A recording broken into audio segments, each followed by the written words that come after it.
all right, so I play the lottery and I think about winning. And then I think about my numbers. And I'm wondering, some of the things that I'm hearing and reading are almost like concentrating too much on it. It isn't, you can't concentrate too much. You can just concentrate in a contradictory manner. And there is something that goes on that falls in the category of trying too hard, that says the things I really want, I need to think about more because they're harder. But in the feeling that they're harder, there's a contradiction of energy, and so they are harder.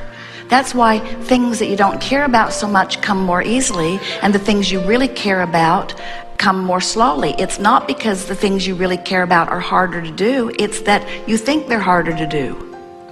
It's as easy to create a castle as a button. Really, it is. If you're focused upon it and not offering a vibration that contradicts it. So when you said, let us just give you the reading on the vibration that you offered here, and even a little tittering in the crowd about it. I like to play the lottery, you said. And in saying it, there was an absolute, definite, smack in the face vibration that said, I shouldn't be trying to be a deliberate creator in this way.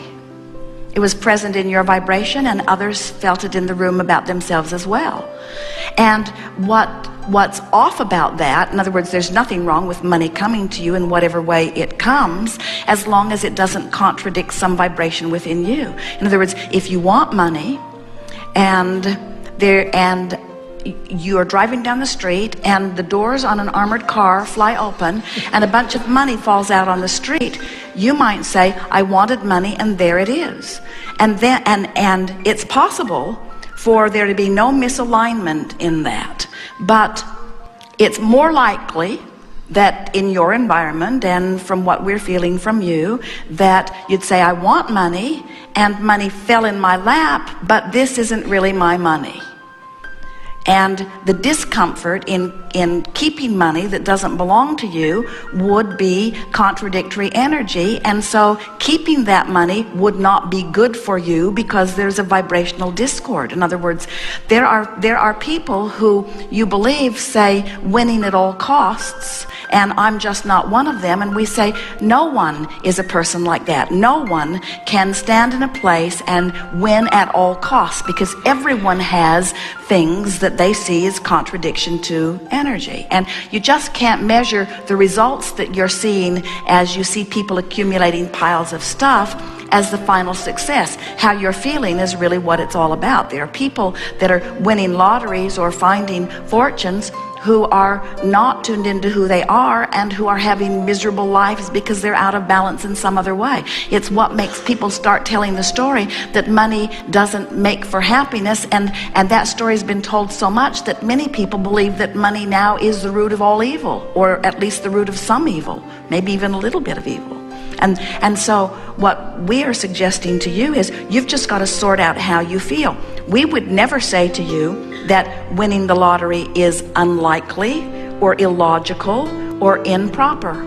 In other words, the lottery is the lottery, and there are people who win money with the lottery. And if your vibration is simple and pure about the lottery and you don't have a contradictory vibration about it, then you could very well be one who's inspired to the ticket that would give you a big win.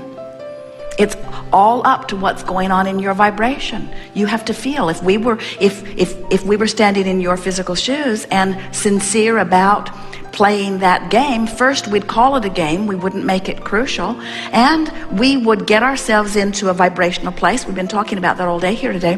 Find alignment and then act. Find alignment and then act. So if you say things like, somebody has to win, it might as well be me, and it would be a fun way for me to move forward financially. But if you say something, there are a lot of things that you might say that could get you out of whack, like, I'm going to prove to the people who doubt that law of attraction is real by winning the lottery. That's off in your vibration. In other words, that sets up something, or I'm going to make up for all of the struggle that I lived all of my life by winning the lottery. No, you're not, because you just introduced all of the struggle to the vibration. In other words, you have to have a pure vibration before there's not something that stands in the way of it, you see. And so... Well, I do feel that, I feel I have that pure thought because I kind of put it off on the side. In other words, I basically know I'm going to win, but I just kind of let it. I actually do it like it's a subscription in the mail, so I don't have to like look at the numbers.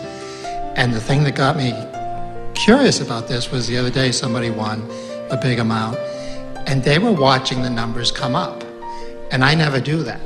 Well, that's why we're saying there's no right or wrong to it. It's how the individual action affects the individual vibration. And you just have to figure out by the way you feel how your individual action affects your individual vibration.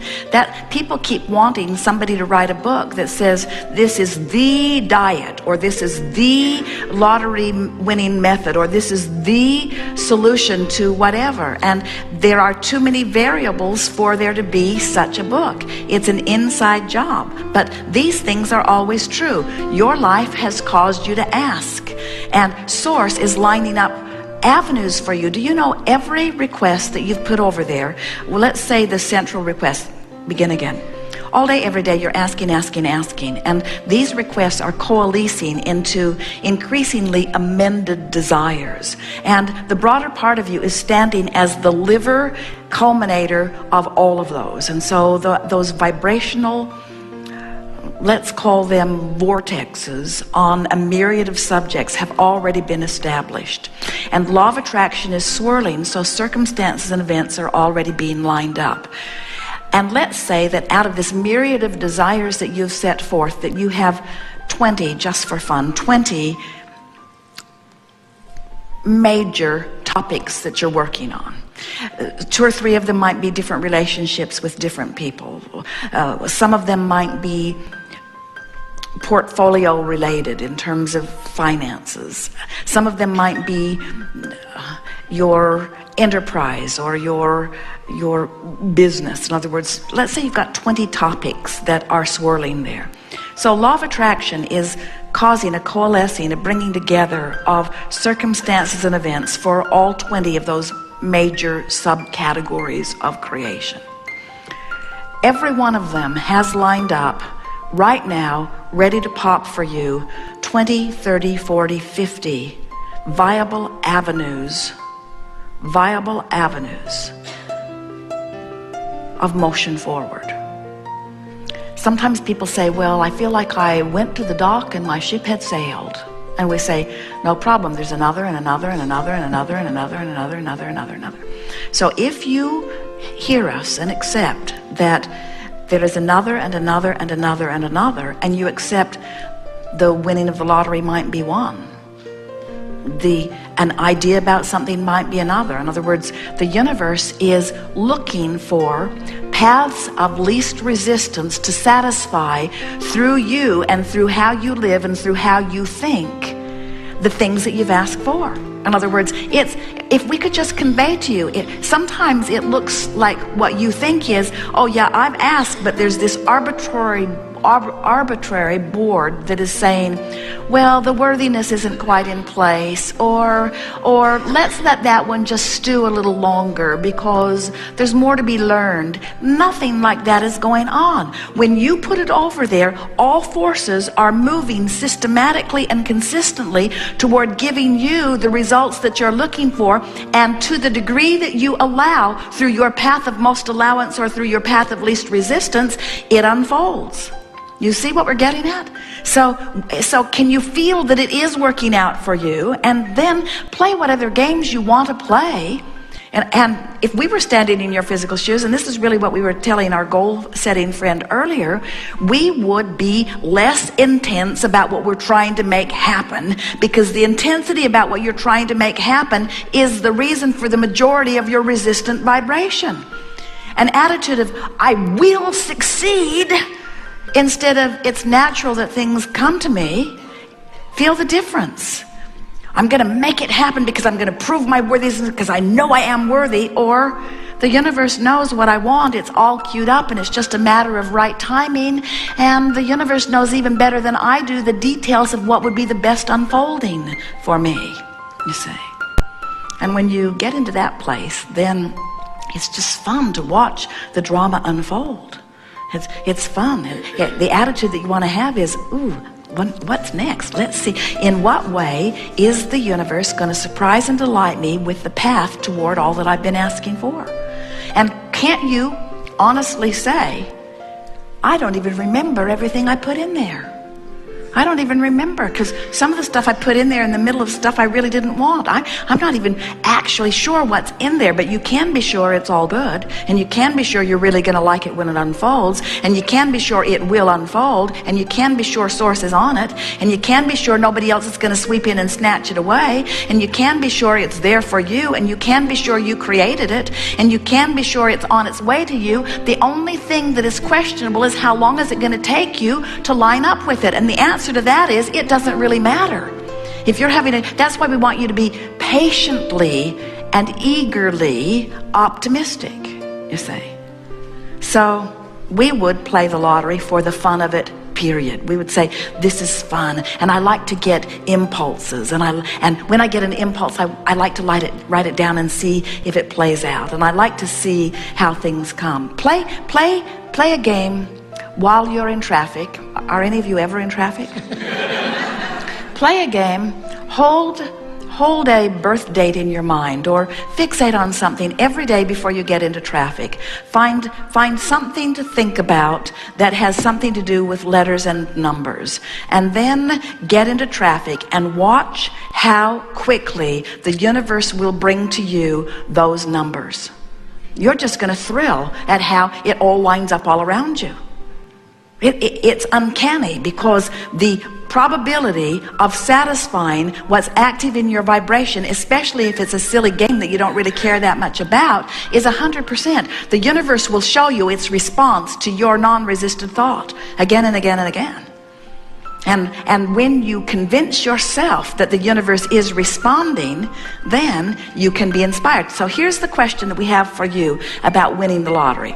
So you've been hearing us talking. We know it is becoming so redundant that you could almost gag.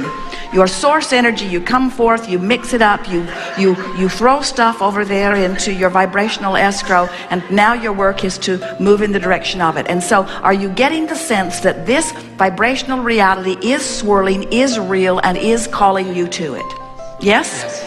So that means in the subject of winning the lottery, if my goal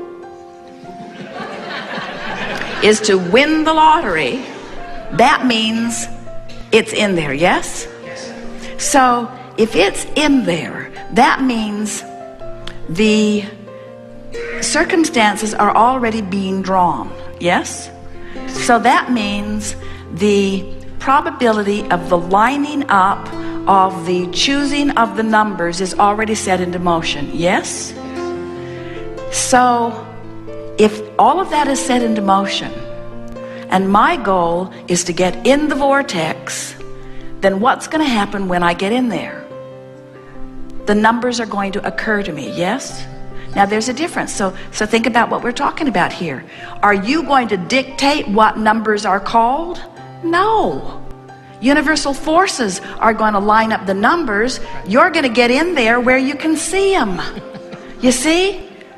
That's the way you go about it. In other words, you chill out and get in there, and when a vision of numbers comes to you, buy a ticket.